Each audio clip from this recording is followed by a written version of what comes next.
Good day, everyone. It's 5:30 Eastern. It's Monday. And you know what that means. It's time for the hybrid live show.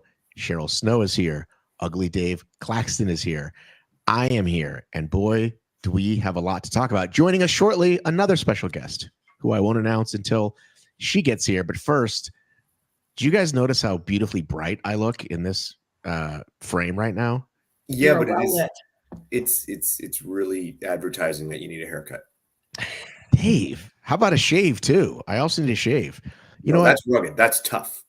Okay. Macho and tough. Well, you know what's hilarious? I'm going to show you guys something really quickly. You know what's hilarious? Hang on. Where'd it go? Okay, so this is normal, right? This is what it would normally look like. Okay. And this is a fucking $18 ring light that I bought on Amazon. Here's the funny part. I bought it 2 years ago, maybe 3 years ago. And I don't know where I put it or forgot I had it, but my wife, my lovely wife, Stacy, she's got really cool art. She's starting to post it on Etsy. And her friend was like, do you have a ring light? There's ways to make it pop. And she's like, she found it and she was using it. And I was like, oh. So ladies and gentlemen, in 2024, I've been on YouTube now for, over a decade. And what do you know? You invest in one of these $18 ring lights and it makes all the difference in the world. Maybe it was 22 with tax. I don't know. What happens when you get to 1,000 subscribers? I got to my 1,000 subscribers. And get a ring light. That was really the biggest news of the week. TBH. No Shave November says, Lena Endless, we'd really like you to get back on your actual account. I don't really like this posting as your daughter. Not sure how I feel about that. Dave, we definitely want to talk about DEKA Atlas.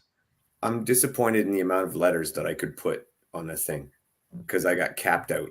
I couldn't put enough everything that I wanted to put on there. If you change it to get rid of over and put 45 and put a plus sign, will that fit in everything else? No, there was lots. There was way too much. Like, it was the over 45 Canadian male with beard performing 80% inside his dining room, DEKA Atlas world record holder. Okay. Congratulations. Thank you. Congratulations. Thank you. I've been chasing it a long time. We're definitely going to talk about some DEKA Atlas. We're going to talk about some HYROX. Did you, in fact, attempt the DEKA Atlas, Cheryl? No. I threw my back out picking up some 70-pound dumbbells last Monday before I knew about DEKA Atlas. And so when I saw the video that you had with Yancey where he was explaining what it was, I just thought, oh no, like this is going to be a job for me. So I'm going to work on it. I mean, I'm definitely. But I think what you just said is a testament to why people, the benefits of exercise well into our 50s and 60s, because, a normal person your age might say, I threw my back out picking up a loaf of bread. And you're like, hey, I threw my back out because I was trying to fuck around with 70 pounds. So Good job on you. Listen, there's no shame in going lighter weights. I use the women's weights. I actually used lighter than the women's weights, but that's too long to explain on Instagram. So I just said I use the women's weights, and that was good enough for me. Yeah, well, that's the plan. I'm one of the people really chirping about how HYROX isn't going to let me do pro weight once I turn 60 in 3 years, and I'm really annoyed by that. But honestly, I was listening to Yancey thinking, are they going to have a master's category for this? Because I don't know if I could do it. And then I don't know, spent the week talking with my husband, and we're both on board. Like, this is the aspiration. We're going to get this strong. That's our plan. So you, Dave, you were on the board, right? You're on like the secret lab board. You and Lauren and all these people were doing the workout ahead of time, right? I would like to take credit for everything. Well, I know you would because you're the braggart that you are. But I do want to know kind of how long in the process you've been. Did you give them a change? Like, how has it been the last few weeks or months? I think probably a couple months, two months or so. I was involved on it. So yeah, the last one we talked about it the first time when they made the announcement, Cheryl, like, yeah, I knew everything. I didn't tell you anything. Sorry. Probably about a couple months anyway. And definitely was a sounding board. And we talk, a lot of us, mostly Yancey would talk a lot of people and then come back and forth. And it was a lot of, this might work, maybe this is better, maybe this is an idea to try, and then a lot of testing. Like the first DEKA Atlas I did was completely different than the one I did this weekend. So, well, not completely, but it was different enough that you wouldn't really recognize it the same way.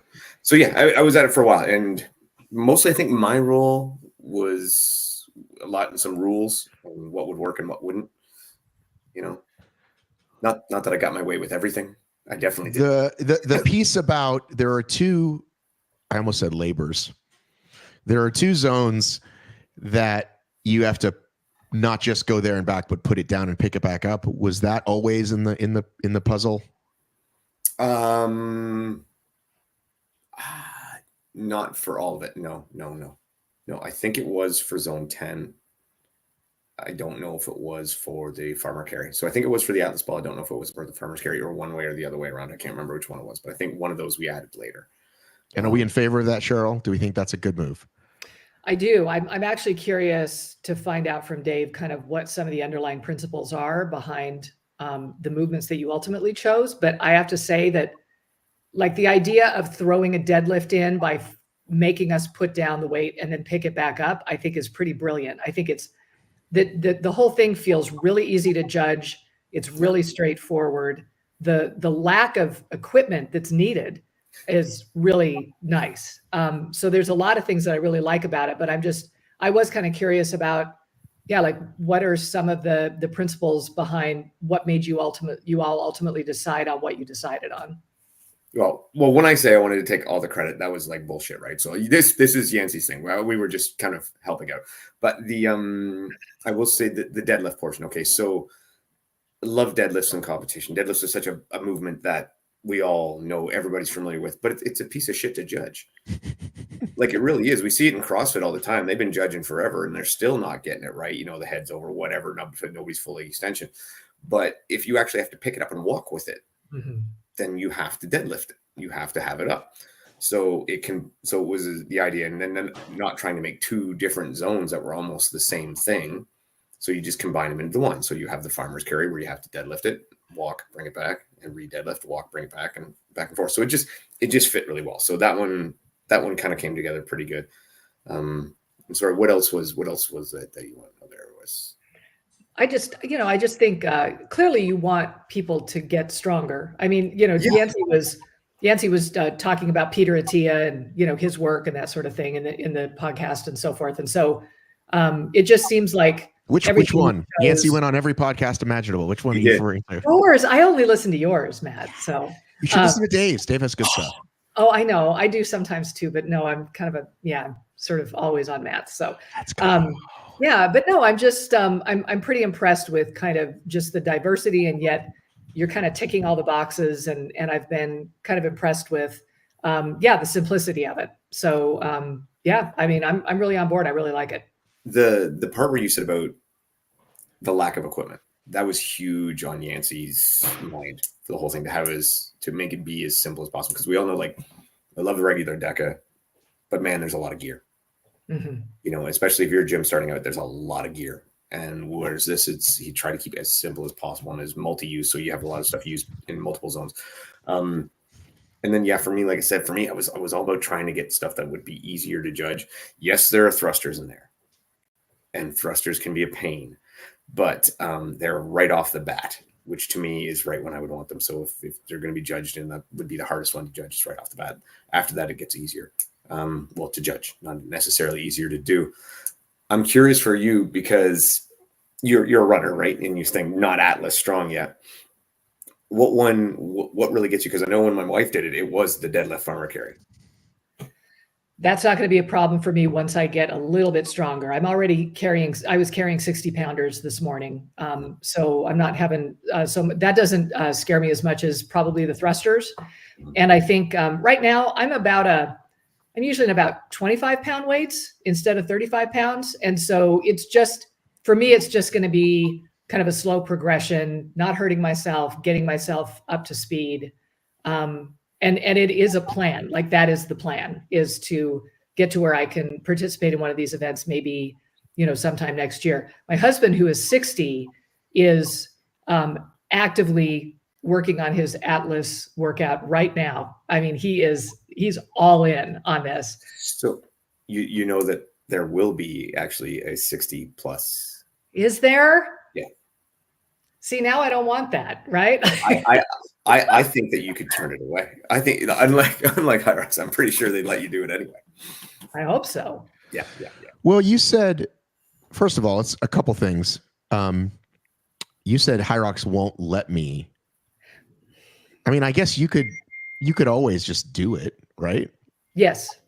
Like I guess if you signed up, well, if they change the weights over for your wave, I guess the only way to do it would then be to lie on your registration to do the heavier weights. No, the plan is to give up trying to qualify for world championships.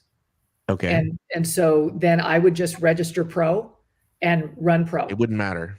It would, and then that's the only thing that matters is that you don't end up getting a world championship qualifying spot at this point.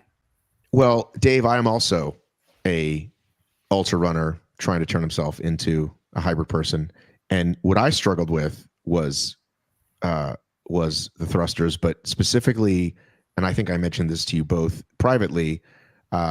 Yes, your dominant arm is typically somewhat stronger. What's the opposite of dominant? I can't do anything. I mean, it was bad how bad it is. And I think I have maybe some underlying issues too, because I remember I went to PT a while ago for it. So there might be something else. But that's what jumped out at me is like, oh, I have to do some single arm stuff so I can get these closer to equal. Because right now, if I'm doing it's a whole thing. So that was another one, because when we were going through and picking out workouts and stuff, and originally there was thrusters and shoulder to overhead, and they were both with barbells. And then recessive, thank you, that's the word. The recessive gene. Nice. So they were both they were shoulder to overhead, and thrusters were both with barbells, and so I mean it was very similar of a movement, and that's when we thought the idea to go with dumbbells. Plus, then you're testing each arm. So for the shoulder overhead, to go with dumbbells, and quite frankly, it's one that I like. So I was just trying to jam as much stuff I like in there as he would let me. So, but Matt, I have a question for you, because like I saw your stories and stuff in the middle of, I can't remember what you were doing set of, but you took a break, which is cool, but you went to get a chair. Well, it was nearby. It was right behind me. So we have chairs in the backyard. It was right behind me. So I just grabbed it and sat down for a second so I could, the whole point was to set a bar. First of all, I just got this on my thing, as you said. Oh, you can't even see it. Okay. It says you have 1,000 subscribers. So congratulations. Thank you. Because I want to share this link on the damn it. Is now that we've talked a lot about what we do like about it, I do want to bring the bad news. And again, it's something that we've talked about. So first of all, you both mentioned ease of equipment. However, I have mentioned to my friends, when are you doing this workout? I don't know. I don't have all this equipment. Okay. So Matt Kemp, shout out Matt Kemp, one of the 4 relay record Matts. I said, what do you mean? Like you like teach at a gym class? He's like, yeah, but I think one of them has the ball, but doesn't have something else. And then someone else I messaged said, I don't have a bag that heavy or a dead ball that heavy. So it's maybe not as easy as we think. So that was one piece. No. The second thing about rep counting, I do think that most of it is relatively friendly for judges. I think counting 100 of anything is never fun, but I guess you just have some patient judges on that jump rope. Dave, can we talk about that form I have no idea where you learned that amazing. Dude, that was like warm up for martial arts days, just back and forth. It is so much easier than the double jump, and it's just complete recovery. So you learned that from doing martial arts? Just when I was warming up for judo and jiu-jitsu and Muay Thai, just bump back and forth, nice, easy. It's complete recovery. All right. So you get all ready for your heavy dead ball after that. Right. So let's talk about the piece that I talked to you both about, which is it a cool workout? Yes. Do we like the test? Yes. However, for the purposes of what I think they're trying to do, I think it might be a bridge too far for, okay, now this is a new product. To me, the easiest DEKA mile, DEKA strong, DEKA fit, let's make it harder is what? Add reps, add weight, right? Setups the same already in every gym and at every fit. Now we've got new equipment, even though it's not a lot of pieces. So if I own a gym and I have a DEKA Strong, or I'm going to do a mile and strong, or one or the other, or both, and Yancey kept saying, you just bolt it on. It's like, so then do we have a separate corner where we're judging people jumping rope and doing these other acts? Like, do you see what I'm saying? Like, it's a whole other workout. Yeah. So I'll start with what you said before. So the equipment, right? And we were saying that it's easier to have the equipment, and it is. I'm going to say you're right. Some places aren't going to have a 100-pound slam ball or a 100-pound sandbag. Some places might not have a 70-pound one. Some places might not have 70-pound dumbbells. For the most part, everything beyond that is going to be in every gym, right? Then those ones in most CrossFit gyms are likely going to have those things. Now, some won't, but when you compare, let's say, the startup of a regular DEKA and what it costs to buy that line of equipment, or if you want to open a HYROX gym and what it costs to have all the equipment for that, compared to what it costs to just set up DEKA Atlas, it's astronomically different. I mean, you're talking, if you had to buy every piece of equipment from scratch and didn't have anything, right? Your home gym, you could probably set it up for $1,000. But aren't we trying to get it to the people that are already doing the miles, that have purchased the RAMs? Totally. But from what you said, though, you wanted to do a heavy one. And if you wanted to do a heavy one, just like you said, so you would add weight, add reps. So if you add weight, that means you're buying a whole new set of RAMs. No, you just bump everything up, right? Yeah, but where are you going to bump it up to? If the women, what do the women currently do the RAMs with? They're used 33 and 22. Okay. Great. So you could bump that up to 33, 44, right? Awesome. What do we do with the men's? What do the men's use? 55 and 44. Well, they got to use that new 66 then, I guess. The point is, and here's the thing, it's, yeah, you could do the same thing, but are you gonna potentially draw anybody new in? Or is it just like they wanted to do something different? So they wanted to get to branch out a bit. They did want to make a bridge to some of the people, for CrossFit people, that hey, maybe we'll give this a try and go from there. I mean, and then the other prospect from it is, like, for DEKA, it's not a huge risk, right? Like, they're just offering another thing. So I think for what he wanted to do, I think he's pretty close to the mark. And for example, I got it set up in my dining room for ease of setup. It's not something that most gyms are going to struggle with to set up. So I think when you're talking about running an event, it would be, you wouldn't run it at the same time as your regular DEKA Strong and DEKA Mile. You would have it like afterwards or before, kind of thing. Okay. So again, if you're doing DEKA and Strong and you've got people coming, it's just, you got to keep volunteers around longer or do a whole other day. It's just, I'm really going to be curious to see how this goes in the longer term. And the other thing I said, which again, I don't know if I'm seeing the vision here, where he says, like, oh, well, it's something that a CrossFit gym could do. And it's like, do CrossFit gyms need to look to DEKA for a WOD? Not really, right? They've got their own. Absolutely. What brings this to make it appealing to CrossFit gyms? And I'll say the same thing. What makes a CrossFit Open appealing to most CrossFit members? I don't know. Functional fitness? I don't know. No, the global leaderboard is what makes the Open fun. Oh, okay. Okay. You didn't say that, but okay. Okay. So global leaderboard is what makes the Open fun. We all talk about Murph times, right? By God, wouldn't it be nice to have an actual list of proper Murph times that were real? Right. Okay. So it's not that this isn't Murph, this isn't the CrossFit Open, but that's the same appeal to CrossFitters, is that I can do this workout that is more CrossFit-y, that it's more what I'm used to. And there's going to be a legit global leaderboard that I can follow, that I can find myself on, and who knows, championships down the road, whatever the case may be. So I want to hear from Cheryl some, but first, a comment from Tanya, staying up late with us as usually from across the pond. Definitely much easier to find a gym / CrossFit with Atlas equipment versus DEKA.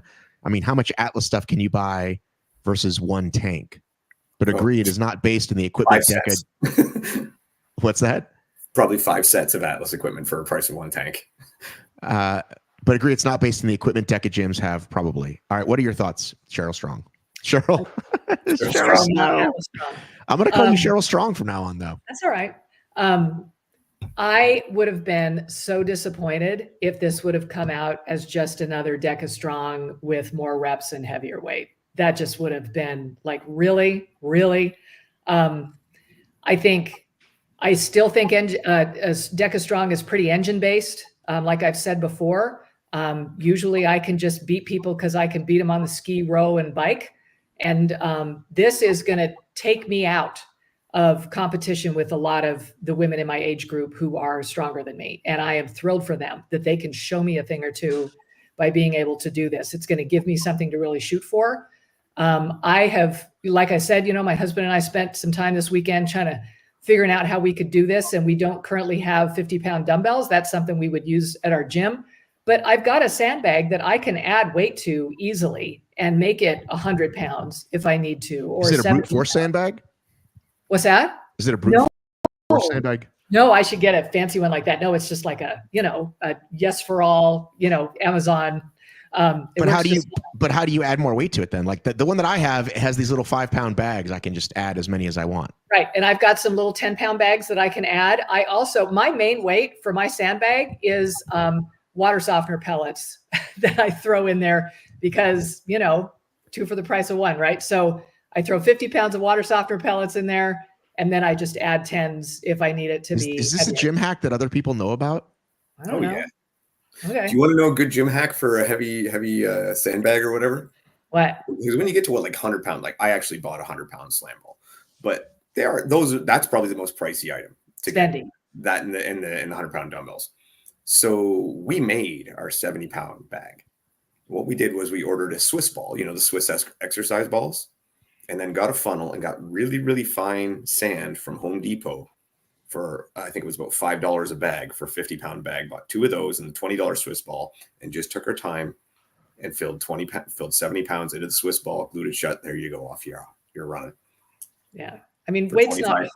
I mean, listen, when we all started training for Spartan, I would just buy a sandbag, literally bag of sand, and just tape the shit out of it, right? Yeah. And just go, right? Yeah. But I've never done a 100-pounder before. I've done like a 50 or a 40 it came out to be, or you dump out a little or add a little or whatever.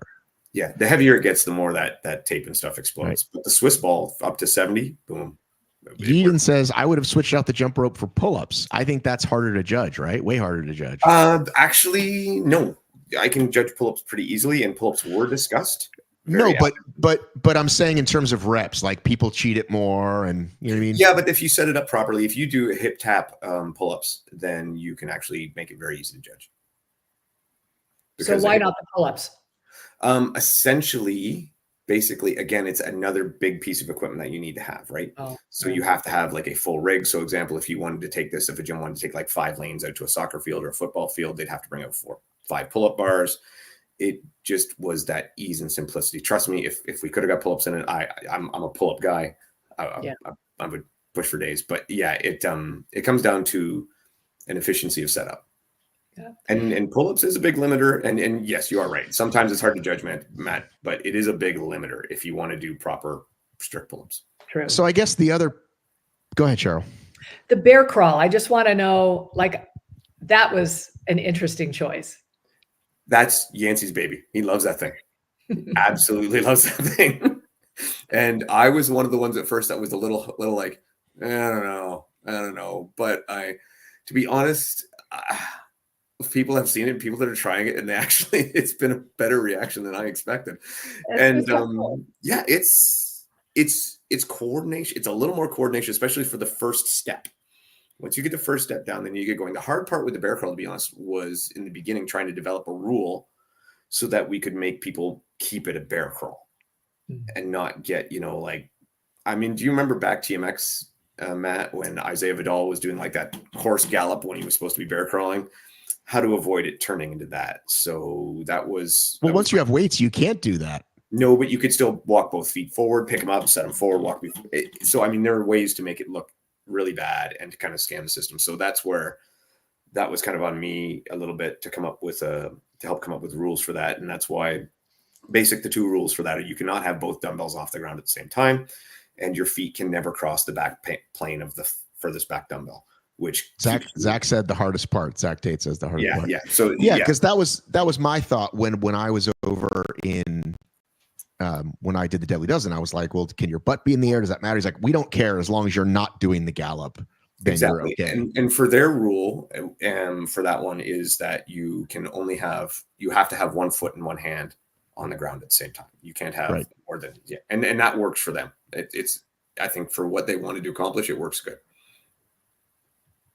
So the other thing that a couple people brought up on posting was like, so what's the actual plan? And I know that he wanted to eventually get it out, but like, what is the plan? How soon before I can add this to my my family of races that I create for my gym, and how long before something is created at an actual 2025 DEKA Fit? I would think the add-on would probably come in the new year, and I wouldn't hold me to this because I can't say for sure, but I think the plan would be to have it out for the new year to actually be able to register an add-on. And 2025, I would think, like he said before, to expect a standalone event somewhere pegged onto a regular DEKA Fit. Okay, I just had a genius idea because that's what I do. I don't believe that. Dave, we're about to all be together in, I want to say Ocala, but that's World's Toughest. I don't remember the difference. No, Ocala is DEKA. Okay, so what's World's Toughest? I don't remember where the World's Toughest is. That's this aren't you coming? No, I couldn't swing so much time off work. Oh my goodness. Yeah. I guess I'll just do all the hard work, switching back and forth between OCR and hybrid, trying to keep it all straight in my mind. Shut up. Okay. We set up a little corner, right? Mm-hmm. Hybrid Fitness Media presents DEKA Atlas, and we do a slightly variation, because if we just make it straight up, people aren't going to do it because they're already racing too many times this weekend. But we have a little leaderboard, just like they do with the pull-up challenge, right, at the Air Force. What do you think? Set up a little corner, bring a jump rope, we get the heavy ball, and we let people do a little. What do you think? A little maybe 10-minute version. Gear, I think it'd be a great idea. I actually think it would go over huge if you could get the gear there. The problem is getting the gear there. I ain't putting that on. What are you talking about? They're about to drive all the trucks down there. They can throw it on the back. Yeah, no, I think it's a good idea. I actually think it is. I just learned about trailer lanes. Do you know what trailer lanes are when it comes to production? Trailer lanes? No. Janelle, do you know what a trailer lane is? No. Welcome to the program. Janelle Teal, live from, are you a Carolina? Are you Virginia? Where are you from, Janelle? Yeah, Carolina, North Carolina. Okay, welcome. Thank you. Do you root for the Carolina Panthers? My husband is a former Carolina Panther, so I guess so. Okay, hang on. Breaking news. Let me play my breaking news sound. That's going to go off. I'm taking a walk. Can you give us a little square? Can you turn your phone? Because I like symmetry on this call. Yeah. Janelle Teal, the Carolina Panthers. I believe one of their colors is teal. And your husband played for the Carolina Panthers?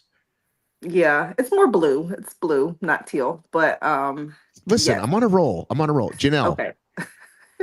Okay. Does his last name rhyme with Cam Newton? Is your husband Cam Newton? No, my husband's last name is Teal. Okay. Which position did he play? Free safety. Oh, cool. Well, I would love to meet him if he's ever around at one of your events. That's awesome. So, Janelle, we've been talking Atlas for the last about a half an hour. You're a DEKA athlete. You're a hybrid machine. What are your first thoughts on the workout known as DEKA Atlas? First thoughts were, this is my wheelhouse perfectly. I thought that the movements fit what I do very well. I'm not a CrossFit girl by any means. And so the movements that I saw were just things that I do every day. So I was pretty excited about it. You pick up and throw heavy balls every day, like the big giant? I mean, that would be more like once a week, but like the thrusters, the surrenders, the jump rope, the burpees, not necessarily over a bar, but burpee over a hurdle, bear crawl, all the time, every week. I do all of those things. So really? I was pretty excited. Mm-hmm. Janelle, is downplaying it. Janelle is strong AF. No, I've seen Janelle in person. I know she is. Beast. Thank you. Janelle, what have I asked you your athletic background prior to hybrid? Surprisingly, it's not very interesting. You did not also play free safety for the Carolina Panthers, I'm guessing. I did not. I actually didn't play any sports growing up. But I was in the military. So when I joined the military, that's when I kind of got into like challenging myself the most. And they found out quickly that I was a really good runner, that I was really good at pushing myself. So they pushed me to go to airborne school, which just means you run all the time. So that's when I kind of started running. And then from there, I was in the 82nd Airborne Division, which, you know, we were the elite, we were the best. So kind of from like there, my fitness just skyrocketed because I had to keep up with the boys. I was in a unit of 900 people and there were 6 females. So Wow. on runs, I was running with the boys, push-ups, burpees, all the things, pull-ups. I had not done the surrender lunge. That was new to me. I have done, so I think surrenders are such an underrated movement. I do them all the time and I love them. And I'm so excited that somebody else realizes like how good it is. Yeah, it's surrender lunges. It has the reverse lunge, but for me, again, that was another one that became such an easier thing to judge. It's just down to both knees, stand back up. Right. Just make it happen. And right. yeah. So, but yeah, I'm a big fan too, Janelle. It's been one that we've used a long time. Yeah. And again, you can actually consider yourselves a little lucky. My original proposition for the surrender lunge was that you had to have the 60 and 40 pound slam balls carried in a bear hug. So they went easier with that. So what is it now? I can't even remember. What is it now? So 50 and 35. But see, I do it with a barbell. I've always done them with a barbell. Yeah. So I do surrenders with 100 pounds on my back. And it's like, that's a real and like, the balance. Yeah, right. Sounds like could be a bit dangerous if you drop the weight.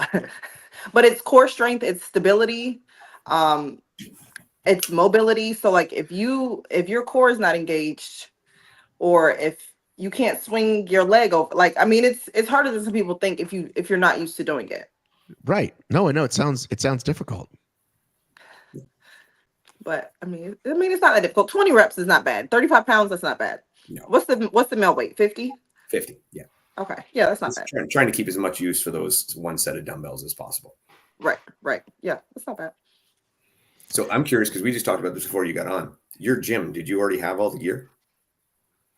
Yeah, I have everything. The only thing, the only barbells that I use are preloaded barbells. So we have like a set of 10, 20, 30, 40, 50 to 110. That's the only barbell that I use. Mm-hmm. So for me to do the movements, I would use a 70 for the thrusters.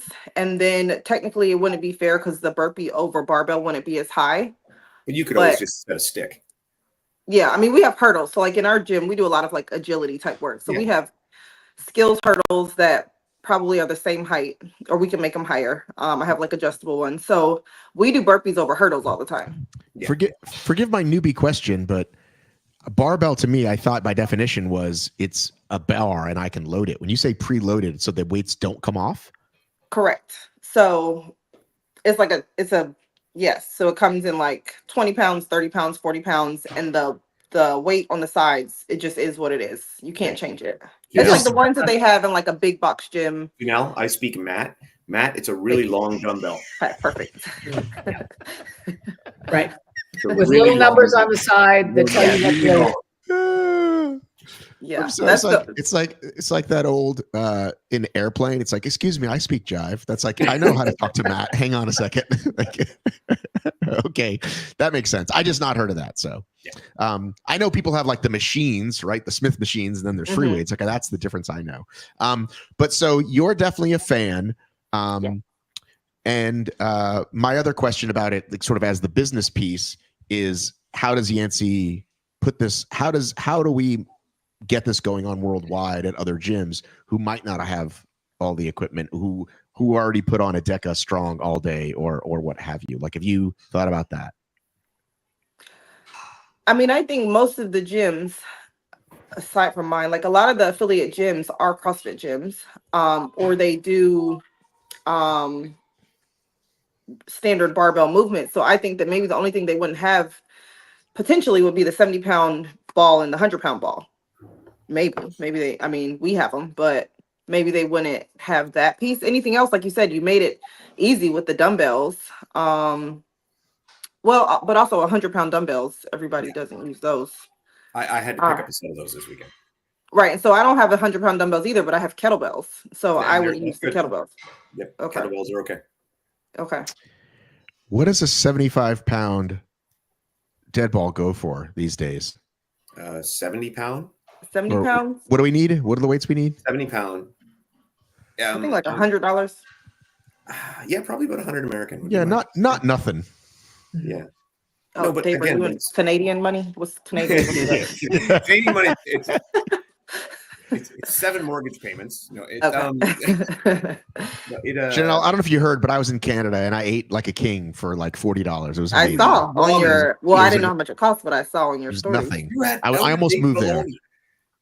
What's that? You had Can we Elder talk Dave about this Maloney. again, Dave? I went back and listened to this, and I want you to know that you insulted your entire country. You assume that one of your best grocery stores serves unhealthy, under prepared meat or something, Dave. How dare you? Why would you speak that I'm way saying about? that a lot of grocery stores have this section where it's clearance now because it's kind of shady. Like on it's like it's the expiry dollar date. record bin. That's not how Yeah, food yeah, works. They can't do that with food, Dave. Oh, again. Don't you have Do the that with equivalent? food. Sure, Don't you have the Don't you have the absolutely equivalent a of like? discount bin for food? Don't you have the equivalent of the USDA or somebody that regulates food in Canada? Yes. In Canada, Yes, we do. Yes, we do. CSA, Canadian All right. Standards Association. on another podcast, on another call that we have, I'm going to pull up on the web and show people this very healthy lunch meat that I ate, which powered me through an amazing Toronto HYROX weekend. Anything else about DEKA Atlas before we move on? Just I was impressed you gave it a shot, Matt. I didn't think that was even going to entertain your mind about giving that one a shot. Listen, man. I'm going to talk about something. I got to get in there, right? I got to try it, Yeah. and I do want to try it again. And I do need to. I mean, just listen. I put women's weights here, but like, listen, there's just no way. It's like, yeah, I could have done the men's weights, and it taken me an hour and a half. But like, what's the point? You know what I'm saying? Like, I at least like to give it a proper run through. You know what I mean? Like at 35 minutes. You know what I'm saying? Like until I can work my way up. Well, and there's a question in that too. What do you guys think of the time cap? Oh yeah, we didn't talk about that. Oh, I didn't know there was a time cap. What's the I time like cap? the time cap. 30-minute time cap. Yep. Yeah. I like the time cap. I think judging wise, there have been too many DEKA events that I've been at where somebody's taken 45, 50 minutes to get something done. And it kind of, I mean, logistically, it kind of slows up the system. And I think to hold our feet to the fire and give us 30 minutes to get it done, I think is, I think it's good on a number of levels. Yeah, I mean, I agree because if Yancey says this is not for everyone necessarily, right? That's the premise that he put out. And of course, like your DEKA people are going to want to try it. Everybody's going to want to give it a shot, I think, the ones that are really into DEKA like we are. But you don't want it to take them an hour. Like you don't want it because that's not how it was designed, right? Like that's not what Yancey wanted it to. He wanted it to be different. He wanted it to be heavier. I think he wants to capture a different audience a little bit. So, I mean, I think a time cap was smart. I like it too because, like you say, we have all these other ones that are like you need to like ultras and long distance stuff, and you need to go this far and be this fast, and there's time caps on those. Yeah. So you have to be this quick and this and do much endurance to get the special buckle or medal or whatever. Well, this is a little bit different where you got to be this strong. Yeah, right. In order to get it. So I'm like, I'm good. I like it too because because it favors me. I still think he could still do it. By the way, like he did, Yancey could still create, DEKA Heavy. I think they did it. They did some version of it at Spartan Games, but forget that DEKA Heavy. Just whatever you want to call it.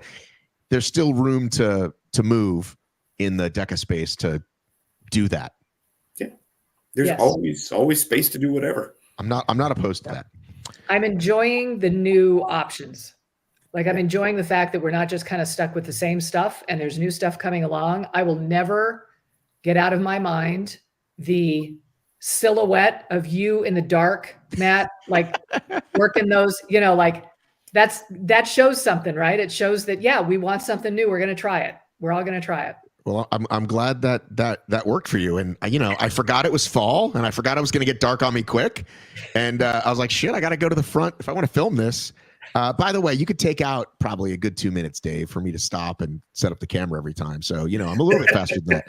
And then I had to figure out a place to do it in the street and mark off the distance. You know what I mean? My distance not accurate, by the way. I mean, it's not exact. I ask Siri how many meters is feet, and then I measure how I used to measure football, right? Because 3 feet is a yard. So you just kind of take this sort of slightly bigger than a step and a half. You know what I'm saying? That's how I measured mine. You paste it. Yeah. So close enough for jazz, as we say, right? Yeah. And I think in the gym you want to make 10 trips back and forth. I went down and back. I made it 20, so it was 5 rounds. Is that what it's supposed to be? So depending, the bear crawl is 60 meters total. So 6 trips down and back. Okay. Sorry, my bad. 40 meters. So 4 trips down and back. Okay, I think that's what I did. Yeah, the farmer's carry deadlift is 6 trips down and back. And then the Atlas ball is 10 trips down and back. Okay. 5 meters. Yeah. Yeah, so I did 10 at a time. So yeah, 5. So Yeah. I did less. I picked it up less times, basically. Yeah. Why do we want to make it so short? Why 5 meters? Again, so you can do it in my dining room. Yeah, but again, I just feel like now that's like it's easier to lose count. It's really not. It's super easy to count. I mean, yeah. I know people still make mistakes. We got it. It happens, but it's a pretty easy count. You know. We just watched Jack Bauer do not enough zones when it was 4. Yeah, but Jack, he was cheating. He's always cheating. This is Jack. I think 10's too long. I think it should be 5 if you have to, if you have a dining room size. But I think 10 is the way to go. It's just, again, I lose count all the time. I said to somebody else, like when I'm doing 20 reps of something, I usually do 2 sets of 10 because I hit the teens and I'm like, fuck, did I just say 14 or 15? And like I'm in the middle and I'm sweating and my brain is race brain. So anyway, this is why we're not using you as the gauge for counting. I'm the lowest common denominator. I'm average 52-year-old male. And this is not for everybody. Yeah, Matt, you need to lock in. This is for people like Janelle and Cheryl. Right, I feel I'm being gate kept now. I feel like I'm being kicked right out of the sport. Find a judge that can count for you. You're going to be the fine. Nomads Club. Yeah. Janelle. Yes. If you're here to count reps, it's a lot easier for me, right? Correct. If I'm doing it by myself, it's not as easy, and I work out in my backyard because it's right there. Because if I had to get to the gym, I probably wouldn't do it. But you know what that says? That says that you're not focused. You're not focused on the task at hand. I'm not. No, if you're not counting. Well, and I'll say this, sometimes I lose count. So I bring like coins or little straps or something, and I'll just, you can just count with a thing. What about Ida, who just did too many laps, and the countless others who've done too many or not enough laps at HYROX? Are you saying they're not focused? I'm saying that there's a lot difference between counting to 6 when you're only got like 10 seconds between counting compared to counting a HYROX lap, which can take you 1.5 minutes. I mean, it doesn't take me 1.5 minutes. I'm pretty quick, but I understand what you're saying. But you're the high common denominator there. Right. Okay, Janelle, I'm going to take that as a challenge, though. That I'm gonna assume you're right and say, you know what? I'm going to see if I can get better at this. Yeah. Because I do often lose count. So usually when I do my DEKA a lot of times at home, or just anytime I'm doing a rep, I jokingly say 1 for the core at the end, right? Because I probably miscounted. So that's my kind of way of always getting an extra one in anyway. So I was like, 1 for the core. You know what I mean? And that's kind of how I sort of make sure if I missed one in the middle, then I got an extra one. Except for the burpees. Burpees at the end, I never do extra. I do exactly 20 and I quit. But everything else, I usually do at least 1 more. But I'm taking it as a challenge to get my counting right. Yeah. There you go. Mind muscle connection. Focus on what you're doing. Count your reps. Clearly, I've been doing this wrong this whole time. All right, let's move on. Our next topic at hand. There were 2 HYROX races this weekend. Did you pay attention, Dave? What did you do this weekend? Did you pay attention to all the HYROX going on? I followed it, but without the live streams, it's really hard to keep track of it all. And it's like we all love HYROX, but damn, there's a lot of them. Like it's really hard to keep track of all the different athletes coming up and all that stuff. But yeah, I did focus. I did see that the doubles record fell for men. And I know that you're very tied in with all the world records. I know that means a lot to you, Matt. So I saw that, and that was impressive. That was a fast. I thought the relay record for the men's was broken, or was that a British relay record? I thought it was the doubles one. I thought because I thought Rich and Paleo lost their record. Maybe I'm wrong. But see, this is the problem. This is the problem with too many records. This is the problem. All right, there we go. We've never had Janelle's take. Janelle, are there too many records for HYROX? I don't think so. I don't think so. I mean, I think that it makes sense. You have a doubles record, you have a relay record, you have a pro record, you have an open. I don't think it's too many. I mean, I agree that it's hard to keep up with them, especially when there's no live stream. I would like a live stream every HYROX. I always want to see who's racing. I would watch everyone. Yeah, I would watch every single one. The problem is people decided to themselves that they have a record. So so people like the say, Instagram people. Yes. So I just set the Irish record. I just set the Australia record. I just set and then it all becomes a mess. That's my problem with it. So for me, I literally can't tell because there are just far too many. I don't think we should have open records, by the way. I feel like open is open for a reason because you're not testing what we're testing at the pro level. So especially when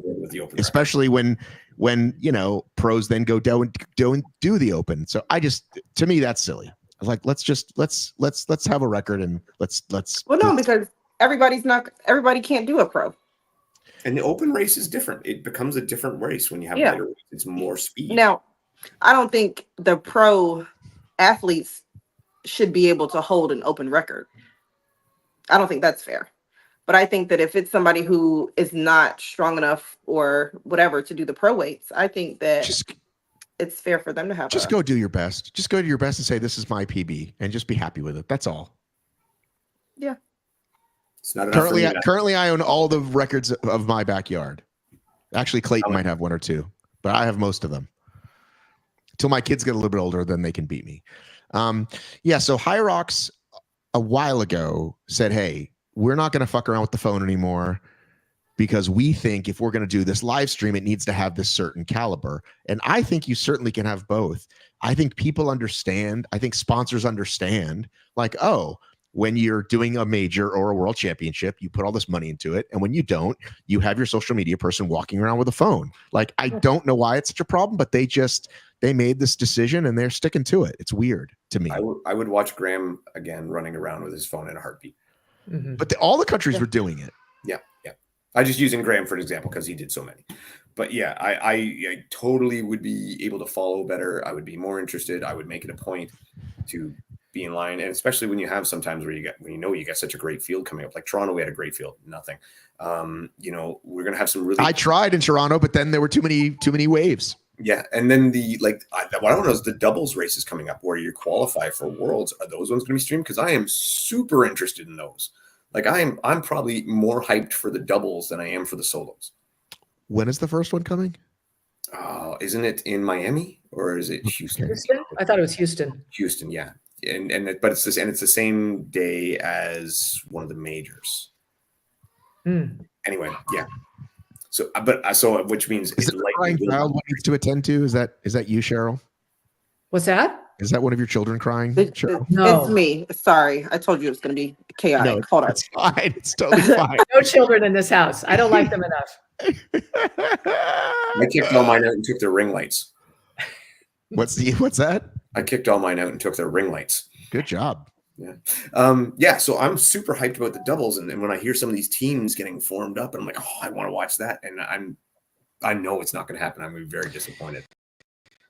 Yeah, and it's hard because regular, friends of whoever are always trying to film, but it's really hard because it's so busy in the regular waves. So I want to talk about my buddy Sean really quickly because he was brave enough to come back after, taking a lot of crap on the internet. And I got to say, first thing he said was, I'm humbled. And I was extremely happy for that. And it sounds like, he learned a lot and he took it like a champ. It seems he struggles once he gets the lunges. Something always goes wrong. Definitely a pattern there. No, you know what? The guy stood up and take it, right? Like he's like, I fucked up. Hit me with it, and that's cool. You can't argue with that. I mean, it doesn't really take away the fuck up, but at least he did the better part of it and stands up and says, all right, come at me. I fucked up. Here it is. Let me have it. Right. And here's the thing. You say what you want. Dude loves the sport. He wants to be better. He's pushing. He's trying. He's going to do what he can to try to make it. Were you watching the live feed when he was throwing wall balls? Because I was. I was not. I did not get to see his live feed. Yeah, I want to know what that was. I mean, you were talking about that with him. I want to give. So you can find it. I can link it here. But yeah, his friend was filming, and his friend was filming from behind. So that's not the best angle for depth, but you could tell the depth was really good. But he was hitting kind of right between the two. And so the judge wasn't saying anything. He just was not counting. Oh, I hate that. Yeah. And so at some point he finally turned to him at like what he thought was 55. And the judge was like, it's 35. Ugh. And so then he still couldn't get it. He could not get it up. And he really, really struggled. And so apparently he did 150. And the guy judging him had a head judge shirt on. And that's what we want for the pros. We want really good judging. So I'm happy. Yeah, so we want communicative judges. That would be super helpful. Yes. What's that? We would like communicative judges. If I'm not getting counted, I would like to know that. Yeah, I'm shocked by that too. That the guy wouldn't say no rep louder. Or I ask my judges, I roll up, I'm like, hey, can you tell me every 5? Because I want to know. Mm-hmm. Mm-hmm. Yeah, I agree. That's something I do when I judge. Is I try to.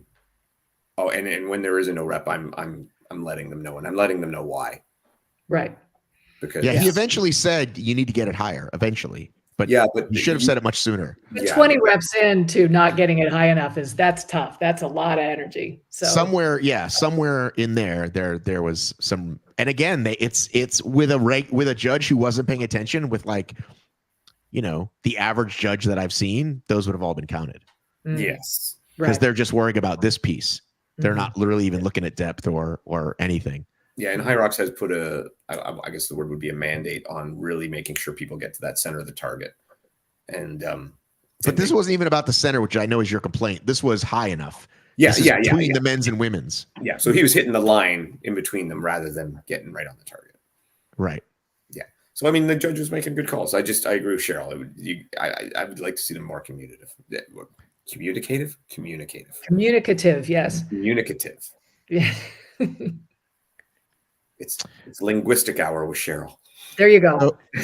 So the guy that beat him is relatively unknown. This guy, Christian Parimba, is it? Did you look at his times? I didn't get a full chance, but I think he was like a 56, wasn't he? In around there. So he was, where did it go? I think, and actually, maybe you might weigh on this too. I think you're going to see more and more of this. I think you're going to see more and more athletes coming out of the woodwork who are absolute beasts and monsters and just weren't aware of something like this. And maybe we're always strong. We're always kind of fast, but maybe didn't have the skill, didn't know what direction to come in. But I know I've seen people in the gym that I'd be like, yeah, that guy would kill it. Yeah. And I think that they're going to keep coming out of the woodwork. I think that's true. I also am starting to really question these screaming fast times, though. I mean, we talk about world records. I'm not going to toot about some world record that I got on some course that people are kind of rolling their eyes at, thinking that it was mismeasured, because that seems to be happening more and more. And so, yes, I think both things are happening. We're getting new athletes who are excellent and who are doing really, really well. They're also running courses that are going to give them an advantage that maybe Americans aren't going to have. And so I think it's getting a little muddy with all these different races going on. Getting a little, it's been this way. Right. But then with the sheer number of races going on, and if they're still going to hold us to times as being the most important, I think that gets really frustrating for people. And I think it gets hard. And I think that's why you got to be real careful about claiming a world record, because maybe you're just on a really fast course and it, actually doesn't mean anything. Everybody is finally coming around to where I was right in the beginning. And that was, I believed since day one, qualification for worlds. You go to your majors are open to anybody. anybody can go. Anybody who thinks they got a shot can go in it, just like they've set up the doubles right now. And I think the doubles is going to prove that this system works. Yes. And then time Same for course. records and qualifying and your best two and everything, none of that means shit. Course Mhm. variances doesn't mean anything near what it means. It's just race your way in Mhm. and you're done. And then all of this controversy goes away. It's simple and it's clean. And then some new guy can show up and show everybody, and we would all be incredibly impressed, and we wouldn't be kind of questioning whether or not they got a lucky break. Right. So in the early days, we were just focused on the sleds, and we kind of didn't really talk about, actually, maybe these courses are like, maybe this rock zone was too small or too big, right? Honestly, I've been talking about it forever. I've been tooting this horn a long time. Well, so this is Christian, who's a triathlete, right? Let me go back to his Instagram really quickly. This is all HYROX stuff. Now, how many HYROX have you done now? Me? Yeah. 3. I did an open, a pro, and a go ruck. I've done one of each. Did you do them all the same weekend? No, I did not. But I'm doing Dallas in 2 weeks. That's my next. And I'm gonna do pro. So this guy's a Spartan racer, actually. So just want to wrap up on this guy. I'm looking at his Instagram. He's mostly a Spartan racer. I thought he was a triathlete. Boy, he can run. Well, that's what I was kind of showing, is that he's definitely got the wheels, right? Yeah. And then on the stations,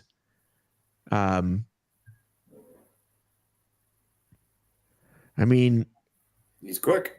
Yeah, and 50 well. Everywhere. And look at those wall balls. Nice. What's that? Look at the row. Yeah. Well, the row is what's his name was so floored by. It's a good row. Yeah. Do you think HYROX has become not what it was intended to be? What do you mean? What do you mean? HYROX first came out, we were seeing 5-minute sled pushes, 9-minute sled pulls. Everybody went to a HYROX going, I wonder if I can move that sled. Everything is so heavy. Right. Now you go to HYROX going, well, am I fast enough? Mm-hmm. And yes, the athletes have gotten better. But through the way they've set up the course, it's not near as intimidating. And I just wonder, from the creators of HYROX, from a Mintra and a Christian point of view, is this where they wanted it to lead? Or did they want it to be that strength intimidating thing that it was? I don't know how you think it's not intimidating to people. The strength wise, it's nowhere near as hard as it used to be.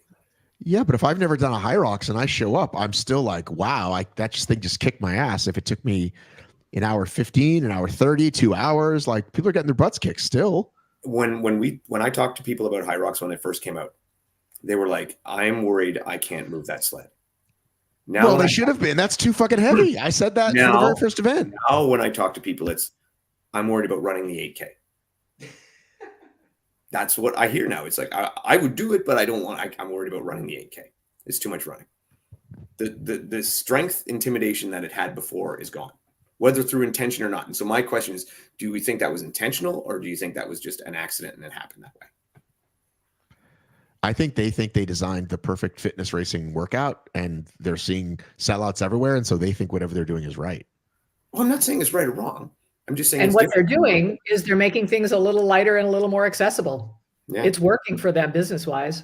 Oh, I think so too. I just wonder if it was intentional or accidental. I think intentional to capture more people. Mm-hmm. I would agree with that. Ryan's still worried. I wouldn't disagree either. Ryan Reed, you can totally move the sled. I've seen you move the sled. You can move the sled, Ryan. I told you, I left that first event saying, you guys got to make an easier version. This sled is not good for people off the couch. You cannot do this. And so either they did, and the carpets got easier and all the rest of it, and we all got stronger. We still don't even know what the weights were initially, but too heavy was the answer. Yeah, because the weight didn't include the weight of the sled. Is that what it was? Yeah. But I do feel like the open weight is not even an issue for people at all. With the women's open weight, people are running with it now. Yeah. And that's kind of, and it should be for open, but I think for pro, it should get our attention. Yep. You're saying the women's pro should be heavier? Nice was pretty heavy. I didn't mind doing that. That was a job, and I was very proud that I finished it. Right. Yeah. I would like to have that you were every also inside of a swamp cooler, apparently. I know, right? Yeah, I wouldn't mind every race being like that. 430 sled doubles down and say otherwise.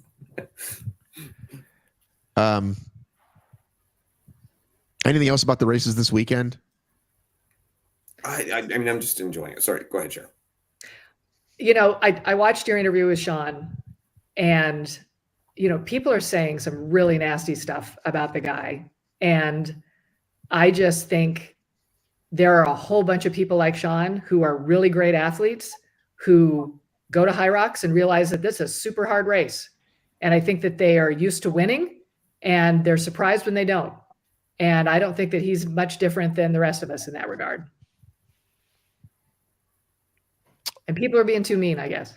No, well, people are just, I mean, there was a friend of his that kept defending him and people were arguing with him. And it's like, well, now you're just in crazy internet land. But I also just got sent a story here. It's officially the men's relay. You won't be able to see it because I got to change this picture. Men's relay, George Wooten, Travis Owls, Charlie Botterill, Ollie Russell, 47:34. Right. That's the new men's relay record. Right. That's getting screaming fast. Yeah. Women Open. Sam Pretty, 103.05. I'll just pull this up. How about that? I'll just share with the world here.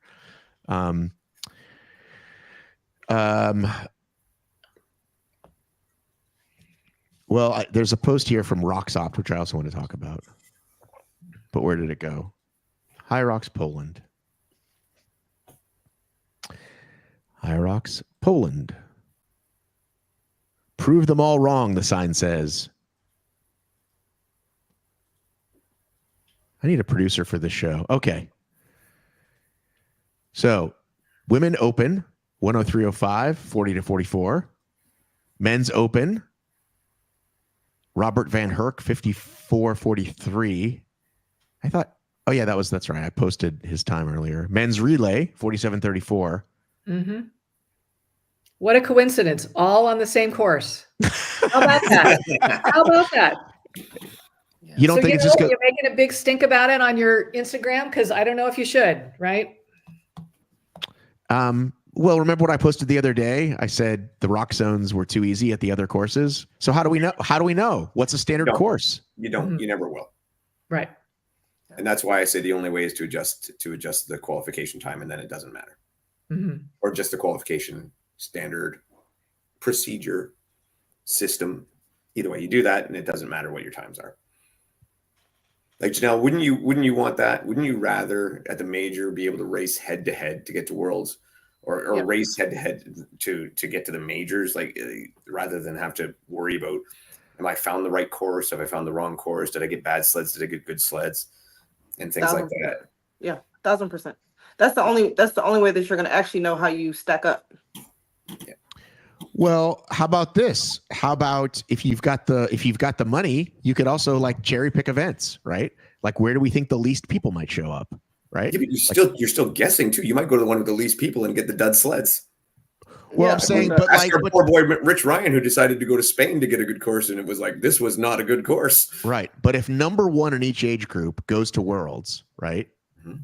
And let's say a race is going on in a city that no one's going to, right? The first city in any market is usually the smallest. Taipei. That's your ticket to Worlds, right? Provided, if you're going for age group, that they have a qualification there, and you don't show up a week before after buying your plane ticket, your registration ticket, your hotel ticket, and getting there and going, oh, we don't have a qual for that age group this time.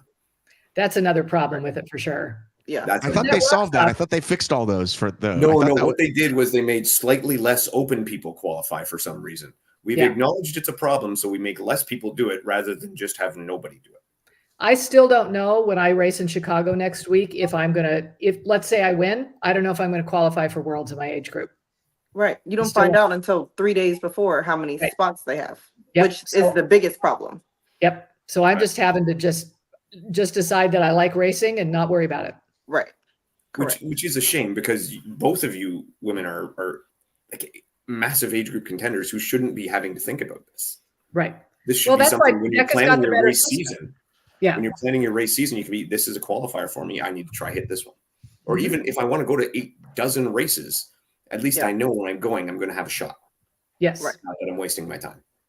DEKA's got a better system because they have a standardized course and it's all about times. But we can't do that with HYROX, and they put us up against each other.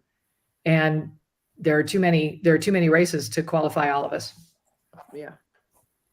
But I think that's a problem they're thrilled to have, right? Selling a lot of tickets. This thing is Doesn't growing hurt them. growing faster than they can even keep track of. So Those problems that you're glad to have end up biting your ass if you don't fix them. Mhm. Like Cheryl now, and you can just hear it in Cheryl's voice. She's like, fine, I don't care about Worlds anymore because it's like Yeah. that will weigh down on your client, on your customer base if you don't fix it. And when it's such an easy problem to fix. Right. So Just I have looked up, oh, hello. I have looked up Deadly Dozen for this very reason. It's like, where's my new race, right? Where's something Ooh, else hey that I can now. challenge myself? And I'm starting to think that, yeah, like maybe they're getting a little too big. Maybe it's getting a little too bureaucratic. We're having problems with some of the bureaucracy. And so I'm looking around.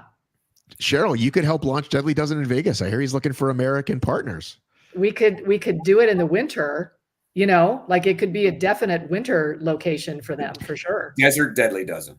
Dude, Oh, check I this love out. it. Check this out. The summer world champs are in England, where they started. The winter world champs, right? Like the winter regional champs or whatever we want to call it, happen in Vegas when you guys can do it. And Oh, we it's can have the perfect weather. frozen Deadly Dozen up here. There you go. All done I in a kind of hockey like rink. that. I You have kind of to wear like that. spikes. Before I let you guys go, I wanted to ask Janelle what her goals were for her next HYROX. Or I actually want to talk about Deadly Dozen for a sec. Oh, let's talk about Deadly Dozen then for a second. I would Janelle, think the other Okay, thing sorry. that Cheryl has on the I want to go get there- your HYROX goals before we talk about Deadly Dozen, and then we'll wrap up. Ooh, Because okay. you said you've done all 3 categories. What are your goals in have. HYROX? My goal for Dallas is to make the podium.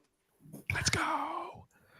And to get a world slot for age group. I did get a world slot for age group last year. I just didn't go. Because as you can see, I have 2 small children who go everywhere I go. So I wasn't doing that. So yeah, get a world championship slot and make the podium are my goals for Dallas. Let's And then based on my time, I'll pick another race. I haven't picked, I don't know which other one I'm gonna do yet. Go to Vegas. Yeah, that's what my husband said. I mean, We're going to Vegas.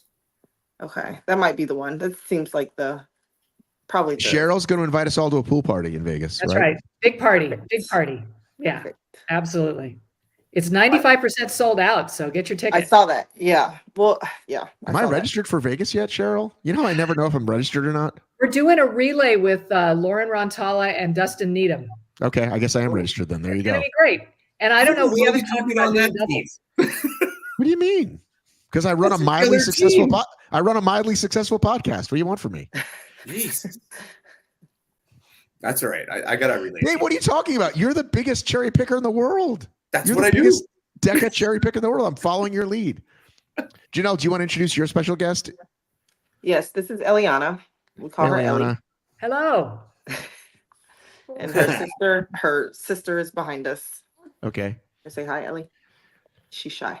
I used to have 2 small children. Now I have 2 large children and 1 medium size child. River usually comes over here. He's 11 and he usually comes over and says, hey. Yes, these are my 2 small children that go everywhere I go. I get it. My kids do not go everywhere I go. They want to, but they can't. Yeah, we're hanging in there. We're hanging in there. They're doing pretty good. Okay, we've gotten your goals. If you Yeah. need to jump, by the way, you can. If you need to jump, that's Okay. fine. Okay. All right. All I right, gotta thanks eat for coming. dinner. Thanks for coming on, Janelle. Yes, thank you. Thank you. Invite me to another one and I'll be sans the kids. No problem. No, you gave me a heads up. No problem. Okay. Bye, Janelle. Bye. Bye, Hi, Janelle. Janelle. Yes. Sir. Yeah, she had told me. She said if I get on at 6, it might be easier than 5:30, and then she still had good stuff. But I totally get it. Sorry, my texts are happening, and I'm trying not to look at them all. So, what did you want to say about Deadly Dozen? Well, Cheryl was touching on something about, looking for her next race and all this other stuff. And I'm all for non-race monogamy, like doing them all. But the one thing I think, and I don't know this for sure, but I'm going to assume that Deadly Dozen offers, let's call it, a more fiscally responsible experience. Than which? Than DEKA or HYROX? What do you mean? I would say especially HYROX. You mean how the cost to put them on or the cost to register? The cost to register. Okay. Because, well, for me, like to do a HYROX here in Canada, it's pretty much $200. Hundreds of dollars. Yeah. Yeah. And then Worlds, we don't even want to go what Worlds is going to cost. So I would assume that Deadly Dozen is much more fiscally responsible. Yeah. So I think right now, what does he charge now? I want to say because their 50. venues are not big convention centers. Yeah. Right. And again, the equipment, very, very, very simplistic. I mean, there's still quite a bit of it. It still costs money. But There's not a lighting and compared music. to lines of ski ergs and lines of rowers and lines of sleds and the wall ball rig, like that shit is really expensive. So I'm not saying HYROX shouldn't charge a lot. I'm just saying that it's an expensive race. It's an expensive race. So he's currently selling 80 pounds for solo, 130 for pairs, which is 65 each. Relay 130, which is 32.50 each. I think he's first year he was a little bit less, and now that he's selling out every time, he's bumped it up a little, which is fine. But still, so I think probably about less than $100. Yeah, I think for America, I'm guessing Lauren and Mark announced they're doing them in Chicago, that they'll charge probably a little less than $100 for their first events. And will you come down? How soon before you come down for one, Dave? I was talking to Lauren. If they might do a gym one, I might see if I can sneak down for their gym one. You should put them on in Canada. I don't want to host events. I just judge them.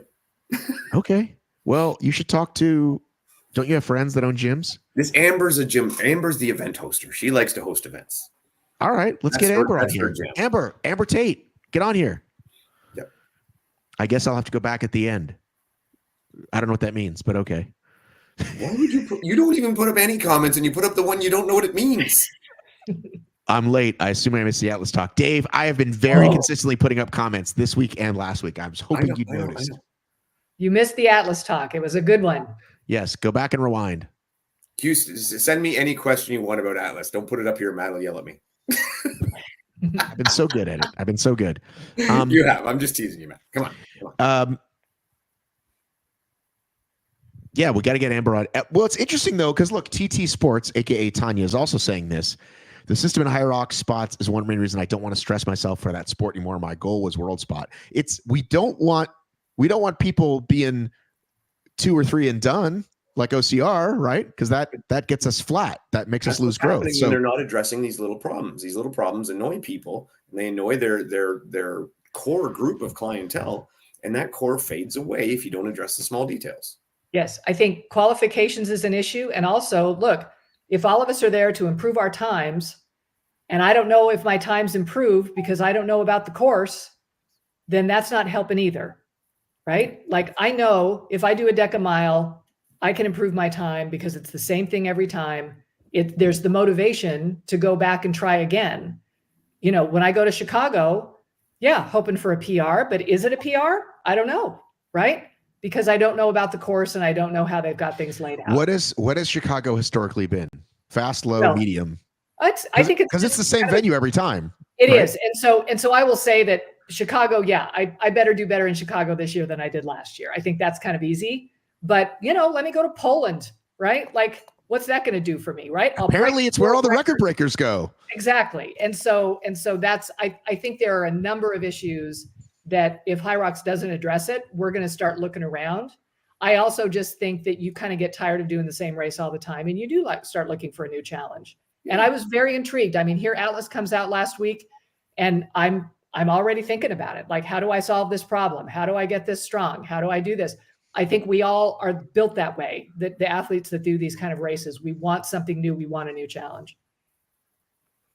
Yeah. And I think there's space for everything. I think there's space for ones like having different ones. And in fact, that's why I think it's so good to have multiple companies having different races, because that can keep us moving around a bit and not getting stale and stagnated in one spot. So I think it's great that there's HYROX. I think it's great there's DEKA. I think it's great there's Deadly Dozen. I think it's great that these little one offshoot local events. I love it. I'm for it all.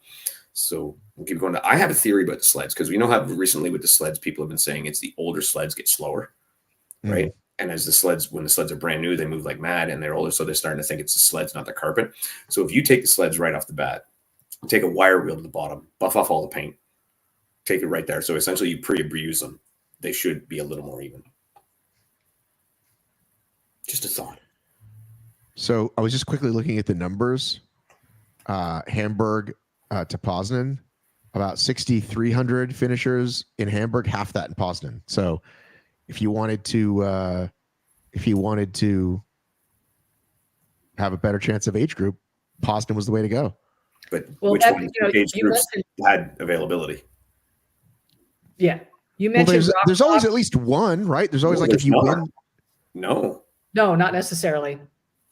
It depends on how many people are competing. Dave, can you pull it up, the qualifications while we're talking here? I don't know if I can. Cheryl might know where that is better than I do, but with every race, they've got qualification spots, and you have to look the week of the race. So now, and that's a problem. By the way, HYROX, thank God for the high result and the other sites like it, because what they tend to do is have HYROX / Las Vegas. Then when the event happens, they just create that for next year. So all the old information is gone, the number of qualifying spots and all that stuff. So yeah, you might not be able to find it once the event is over. And then sometimes when you go, their age group qualification spots are there, but let's just say for Cheryl, it might be one for pro, none for open. And then the next race, it might be one in open and not in pro. Yeah. Why do they do that? Dude, I don't know. So I understand there not being one for open when they said, hey, we only have enough for pro this time. That's fine. But why would it be the other way? I don't understand at all. There are, I believe, less than 50 women my age who have even run a pro race in HYROX. There are very few of us. And so if I'm the only one in Chicago running it, then I won't qualify. They won't give me a spot because I didn't beat anybody. And so it does have to do with numbers a lot of times. Yeah. So they'll move. Well, then you should automatically be qualified, Cheryl, if there's only 50 women in the world that do your age group, right? If you don't get a race where the spot's available, you don't. Yep. Now you mentioned ROXOPT, and ROXOPT actually has something where you can find the race that you are most likely to podium in. It will show you the stats that how you will do and whether or not, and so you can cherry pick if you want. You can use their algorithms to do that. Okay, I was just about to say I'm not sure ROXOPT is worth it, but now you've changed my mind. I think it's got a ton of information that's really fun, and I think if we're going to work this hard for the race, so I know we're jumping all over the place, but let's talk about it. So I reached out to Rich the last couple of days, but he hasn't been available because I wanted to talk to him some off the record before we started. But I know him and Kent have been helping the guy, and I don't know if they're part of the company or not. Maybe they're not. Either way, but I looked at this. I don't know the guy, but the first thing I did was type in my name. Okay, and as of yesterday, I wasn't in here. Let's try again. I don't think they have relay though. You've only done relay, right? Oh no, you've done double. Hush. I've done individual. That's right. Oh, that's right. You've done individual. That's right. And doubles. So if I do that, I'm not there. I tried Davis, I tried Matt, I tried Matthew, I tried Matt B. I'm not in here at all. So that's the first problem. Try me.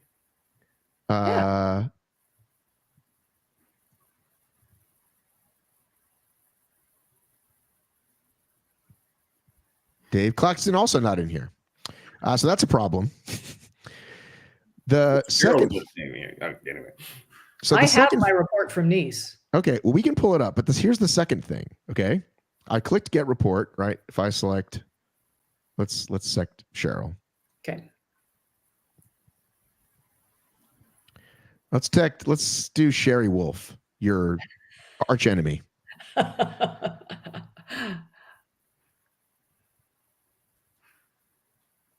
Okay, get report. Okay. $14.99. It was $24.99. I guess there's a special deal going on.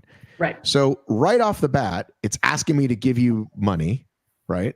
And I don't know that people want to do that. I think maybe give people some information and then maybe see if they want to buy more. I was a little surprised that right off the bat they wanted me to give them $25, now $15.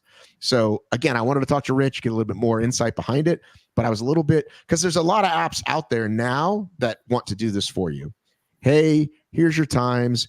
here's what our AI tells you can make you better. And I don't know that any of them are any different from each other. I don't know that I'd rather just probably pay for a coach, because like if AI tells me, hey, your runs are slow, your stations need to get faster, or vice versa, do I need to pay for that? So I love here helps me cherry pick a race. That seems like it might be worth it, but I'm not sure about this thing. What do you guys think? Cheryl, you've obviously put some money into it already.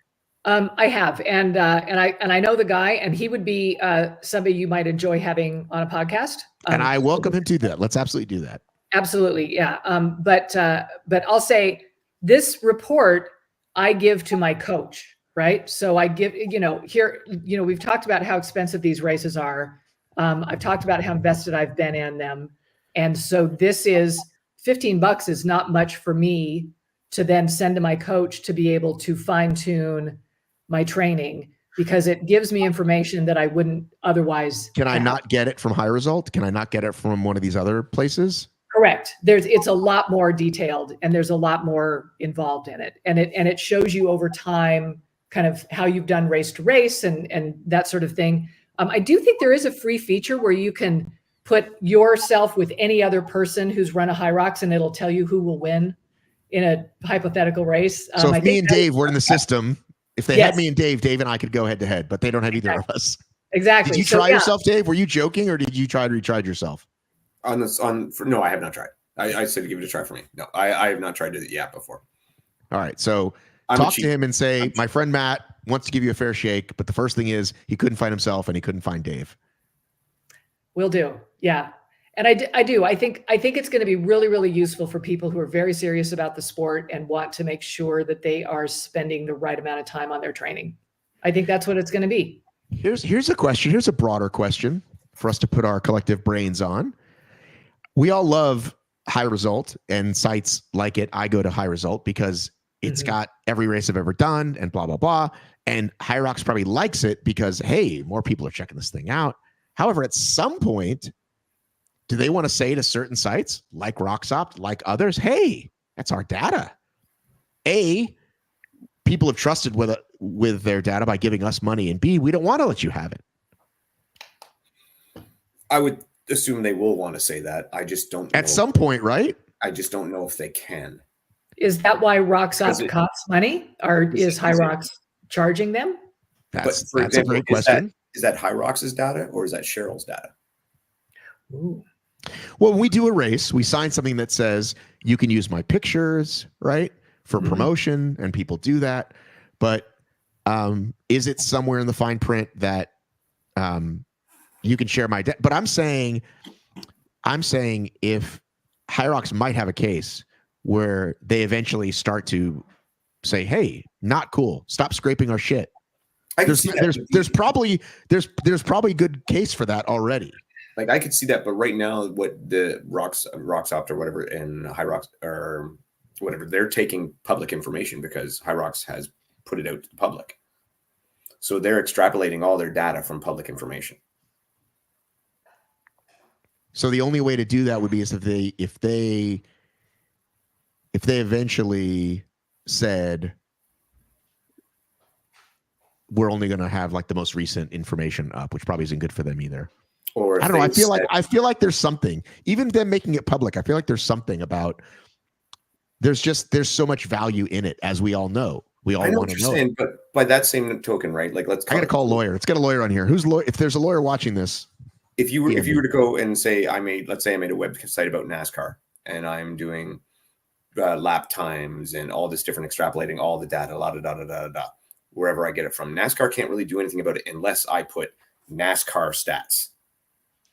So as long as I'm not using their name, I don't think there's anything they can do about it. Isn't this what we do every morning for our spreadsheets, though? Yes. Yes, I in fact scrape their data because I like to know how many people did their race. So I don't think I don't think they can do anything about it unless they start using their name. But however, I think that HYROX will very much clamp down on anybody using the name HYROX or anything. So, by the way, I looked at the race coming up this weekend in Paris, and you still cannot see what World Championship qualification spots are available. Man. This weekend. Yeah. Is it Yeah. Wednesday usually the day though? People go, oh, it's Wednesday. Yeah, but that's what I mean. That's if I'm a guy interested in qualifying and in Cheryl's position, and I'm interested in qualifying for Worlds, I'm planning my race months and months ahead of time. If a world qualification spot is something I'm interested in, I want to know that then. Oh, so I'm sorry. I just opened this website. They are on the team. Rich and Kent are on the team. They're not just Good for helping them out. They're on the team. So And it sounds like a cool product. yeah, and I like I said, I wanted to talk to Rich to kind of ask some of these ahead of time. And you know, he's a busy guy. I know he was just doing some content in Austin, et cetera, et cetera. But I am very curious what this does different than these other sites, and if it's worth $15 again before you've shown me anything. I would think it probably extrapolates all the data that you get from any of these other sites, but it does all the legwork for you. It's also predictive. Nice neat package. Yeah, it's also predictive, which the other data I don't believe is. I think that the most of the data we get is what we've done. This is predictive. It's using AI to be able to predict into the future what we're capable of. So I will say, you know, if you want to be doing a fantasy draft, you better be using ROXOPT to help you with that, because it will absolutely help you with that. And I think for wait a minute, hang on now. Yeah. If I'm doing a fantasy draft For HYROX. okay, Yeah, like that's it's going to tell me who's going to win at what course. You're saying? Yes, the likelihood. The ROXOPT. Look, I know John. He knew who was winning Worlds. He picked it. I watched the race with him. You need to talk to him. That's a fun toy. Yes, right. it is a very fun toy. It is. Did he predict Hunter to come in 5th? He predicted Hunter to not win, I believe. I think he picked Alex, if I'm not mistaken. I know that he was not surprised with the results, and so you need to get him on and talk to him. I'm definitely going to do that after I read this quote from Rich Ryan that says, after a year of meticulous, feedback-driven iterations and adding some incredible athletes and people to the team, Rich and Ryan, oh, sorry, so this is his quote, your buddy. We are excited to share what we've built and hope ROXOPT can unlock your HYROX potential. Yeah. It's fun. It's really fun. I don't know why they don't have you guys on it. You're going to have to ask about that, but it's much more robust than the other databases out there for sure. I like that. I like that. Robust. It's a good term. Yeah. You know, and I will say, I mean, you know, using this to be able to, you know, fine tune things, get yourself ready to run your very best race, trying to qualify for Worlds.